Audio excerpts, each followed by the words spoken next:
હાલ હીરા ઉદ્યોગમાં ચાલી રહેલા આર્થિક મંદી વચ્ચે સુરત ડાયમંડ બુર્સને સંપૂર્ણ ધબકતું કરવા માટેની તૈયારી ડાયમંડ બુર્સ કમિટી દ્વારા કરવામાં આવી રહી છે, જ્યાં સુરત ડાયમંડ બુર્સમાં નેચરલ સાથે હવે લેબગ્રોન ડાયમંડ ટ્રેડર્સની 40થી વધુ ઓફિસો શરૂ કરવા માટેની મહત્વપૂર્ણ મીટિંગ ખજોદ સ્થિત સુરત ડાયમંડ બુર્સ ખાતે મળી, જેમાં 70 જેટલા વેપારીઓ સહિત સુરત ડાયમંડ બુર્સ કમિટીના સભ્યો, સુરત લેબગ્રોન ડાયમંડ એસોસિએશનના તમામ સભ્યો મીટિંગમાં ઉપસ્થિત રહ્યા હતા।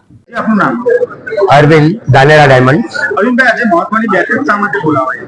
આ બેઠક ફક્ત અને ફક્ત દશેરાના દિવસે બધા ટ્રેડરો એક સાથે ચાલુ કરે છે ને, એની સાથે લેબગ્રોનના વેપારીઓ પણ સાથે જોડાય એના માટેની એમને અપીલ કરવામાં આવી છે। કેટલા ટ્રેડરો આજે જોડાયા બેઠકમાં?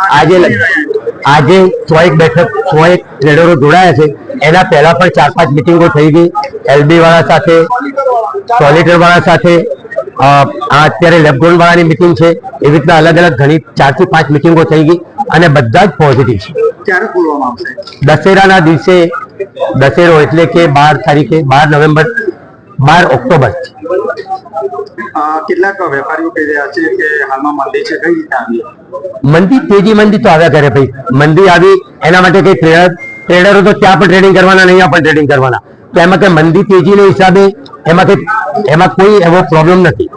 શા માટે લોકો અહીંયા આવવા માટે રાજી નથી? રાજી જ છે બધા, એવું કઈ છે જ નહીં કે રાજી નથી, બધાના ફર્નિચર બને છે અને બધા જ પોઝિટિવ છે।